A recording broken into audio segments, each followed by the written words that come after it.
Hello everyone and welcome. In today's class, I'm going to show you how to solve problems on induction divisibility. Without further ado, let's get right into it. The question reads, using the principle of mathematical induction, prove that x to the power of 2n minus y to the power of 2n is divisible by x plus y and x minus y. Now, I am going to prove that this expression can be divided by x plus y, while you prove or show that the same expression can be divided by x minus y, just to check for comprehension. Now, the central theme of induction divisibility is not to prove that both sides are equal. No. Induction divisibility is not interested in showing that the left-hand side is equal to the right-hand side. No, it's only interested in showing or proving that this expression we are starting with can be divided by some value. That is all we are going to show, not that the left-hand side is equal to the right-hand side. With this in mind, let's get right into it. We are also going to use the 3 steps involved in mathematical induction. The first one is called the base case, which is our step 1. The next one is called the inductive hypothesis, which is our step 2. And lastly, we have the inductive step where we do the real proof. So let's begin with step 1. So we say step 1 when n is equal to 1. So this means that wherever we see n in the original expression, we substitute a 1 for n. Now let's do just that. Here we have x to the power of 2 multiplied by 1 minus y to the power of 2 multiplied by 1. You can see there that we have n and n as well. So I replace the n with a 1. Now let's simplify. Here we have x, so 2 minus 1, 2 times 1 gives us a 2. Then minus y, again 2 times 1 gives us a 2. Now we've arrived at this. Let's see if we can break this apart. So this is a difference of 2 squares. You can see that this is square 1 and this is square 2. This is x squared and y squared, and they are subtracting at the center. So this can be written as x plus y, then multiplied by x minus y, using the concept of difference of 2 squares. You can see clearly that if we decide right now to divide this expression by x plus y, these ones they can cancel out. And with this, it simply means that this holds true for n is equal to 1. Okay? Now we can say this is true for n is equal to 1. Okay, fine. Now we now have to go ahead and do the step 2, which we call the inductive hypothesis. So in a situation whereby you try to show for n is equal to 1 and you discover that the expression you started with or you were given cannot be divided by the divisor that you were given, then it means that it's either that the question or the expression is wrong or that you did something incorrectly. Then you have to go back and reevaluate your work. Now let's go on to the next one. So I'm going to say step 2, where we make an assumption. So we say assume true for n is equal to k. This is just an assumption step. We're not making any proofs. We're not proving anything. We just assume. Okay, so that's all we have to do right now. Assume true for n is equal to k. Now that simply means that in the original expression, wherever we see n, we replace it with a k. Therefore, we have x to the power of 2 multiplied by k, then minus y to the power of 2 multiplied by k again. But we are going to do something very special here. We're going to equate it to the divisor, which is x plus y, and then multiply it by some integer m. Now, why are we doing this? Let me tell you why. You might ask me, where is the m coming from? Now, here is it. Suppose you have 10. Okay, we say that 10 is divisible by 5. Okay, we can't just say 10 is equal to 5. This is an incorrect statement. Okay, it does not really make sense. But when we say that 10 is divisible by 5 multiplied by some integer m, it makes sense right now, right? Because we know that 5 times 2 will give you a 10. Okay, so we don't know what the integer is, we just call it m. But we cannot just say that 10 is equal to 5. It doesn't really make sense at all. But we can say that 10 is equal to 5 multiplied by some integer. We don't know the value, but we just call it m. Okay, so if we now call this 2, 5 times 2 gives us a 10, and that makes it true. But in this case right now, we cannot just say that 10 is equal to 5. So we also apply the same concept here.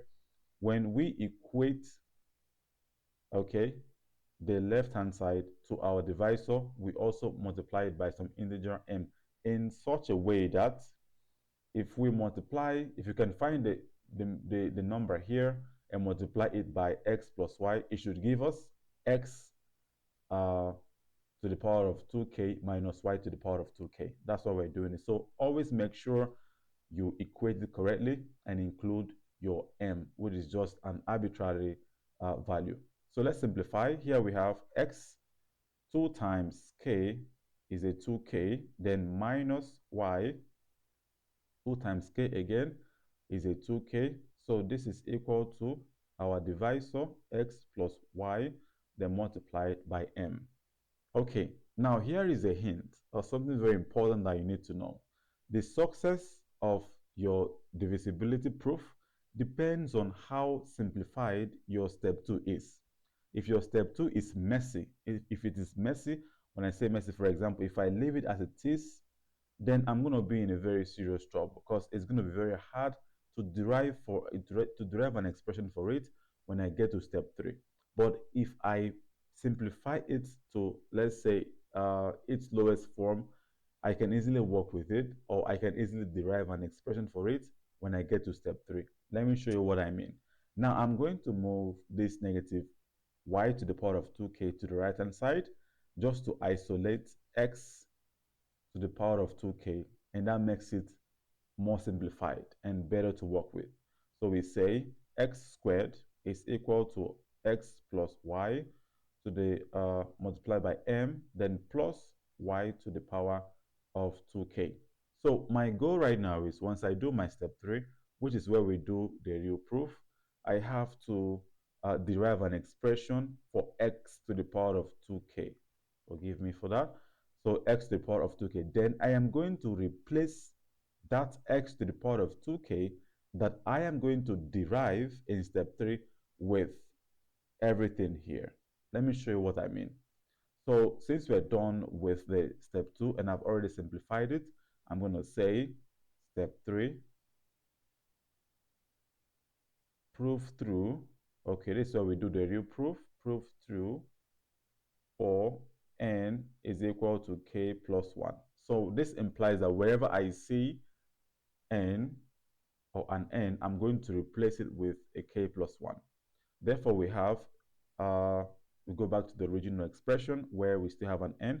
We've got x to the power of 2. Remember that the 2 multiplies the n, so we open a bracket and we substitute the k plus 1.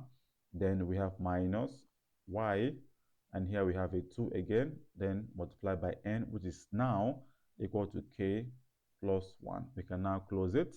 Okay, so let's now simplify. We first of all distribute the 2 across everything inside the bracket. Okay, we distribute this power across everything inside the bracket.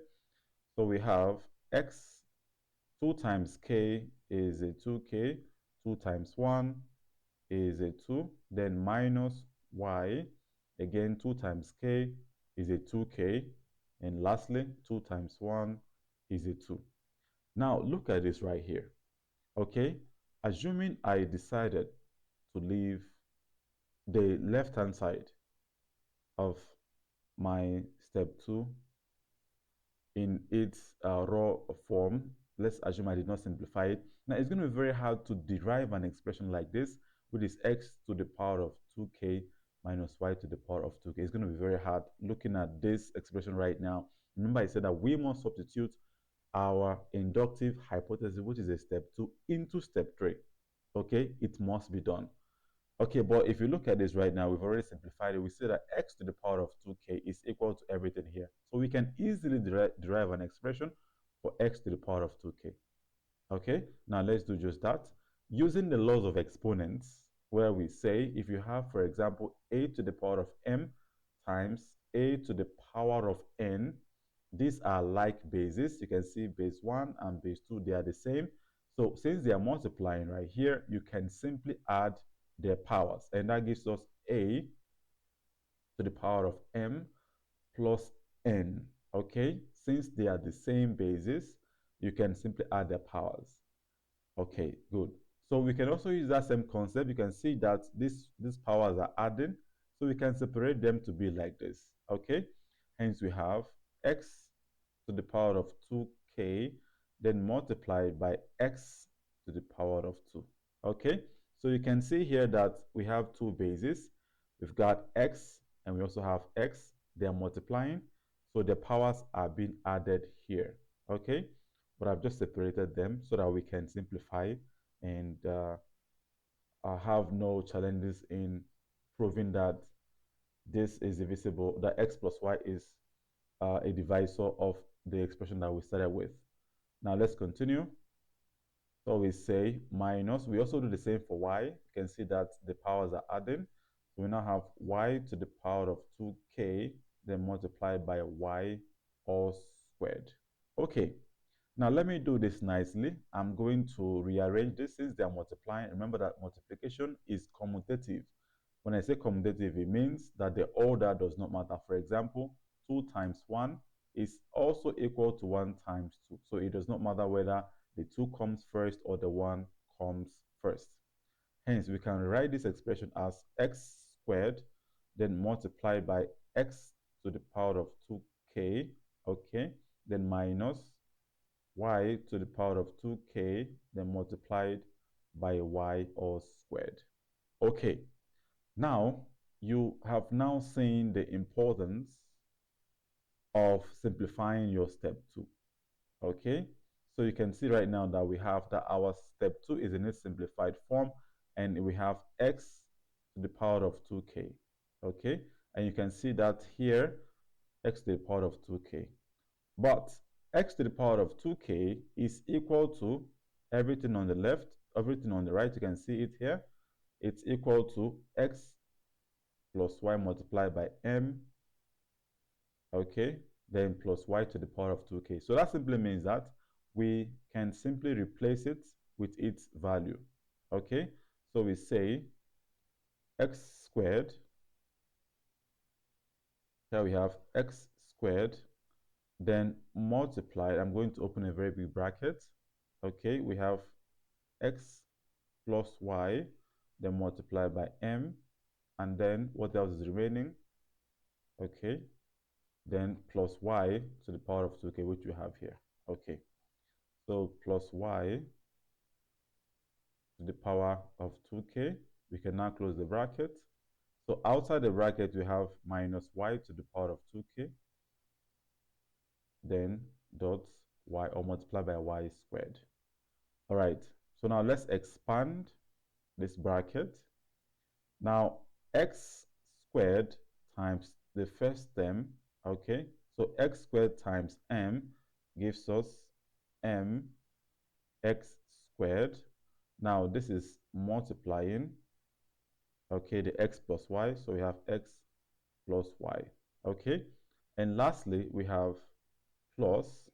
So we distribute the x squared again across the second term, which is y to the power of 2k. So this now gives us, here we have x squared times y to the power of 2k. We can't just add them to multiply them together, but we can write them to be in this very form. We say y to the power of 2k multiplied by x squared. So this is absolutely correct.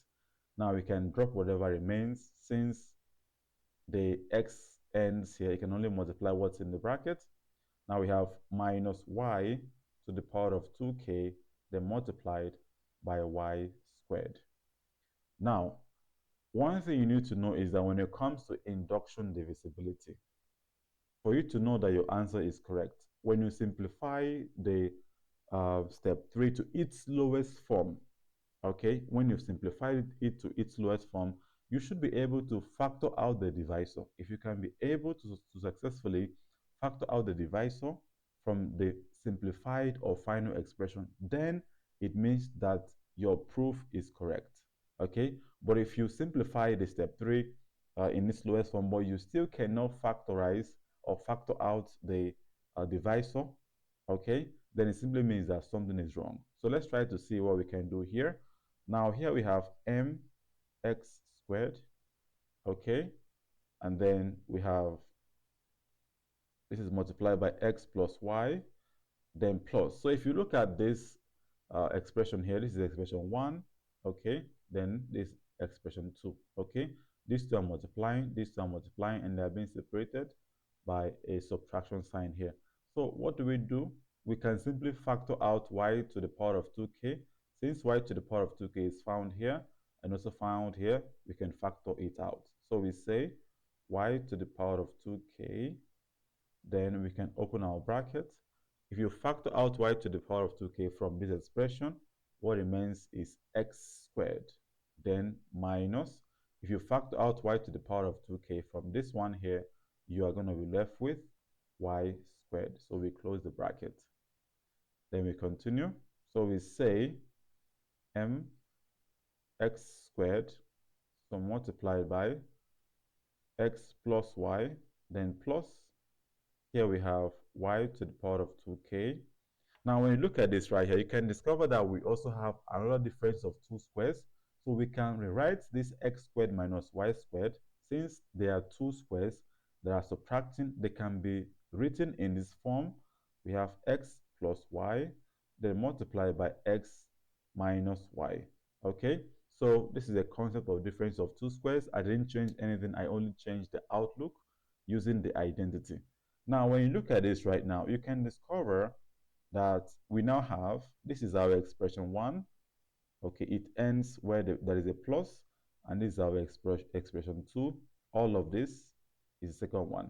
Now, like I said, if the proof is correct, or if it is truly divisible by the divisor, then when you simplify the step 3 or your step 3, you should be able to successfully factor out the divisor. Once you're able to do that, then it means that truly that value or that number or that term can be divided by the divisor. So we say we have here x plus y is attached to the first term, and x plus y is also found on the second term. So we can factor out x plus y. Therefore, here we have outside the bracket to be x plus y. Then we can put our bracket. Okay, so when you factor it out from here, we have mx squared, then plus, when you factor out x plus y from here, we are going to be left with y to the power of 2k, then multiplied by, okay, I'm going to write it this way, multiplied by x minus y. So we can now close our bracket. You can see here that I was able to factor out x plus y from the first term and from the second term. So having arrived at this solution, it simply means that the original expression which we started with is truly divisible by x plus y. So let me try to write it nicely. So here we have x plus y, then we open our bracket, we have mx squared, then plus y to the power of 2k, then this is multiplied by x minus y. Okay, you can close your bracket. So we're able to successfully factor out x plus y from both terms, and that simply means that it is truly divisible by x plus y. All right, so at this point right now, we've come to the end of today's proof, and I will want you to show that x to the power of 2n minus y to the power of 2n is divisible by x minus y. All right, I'll be waiting for the solution in the comment section. So See you in the next video where we shall talk about more problems on induction divisibility. Take care and bye.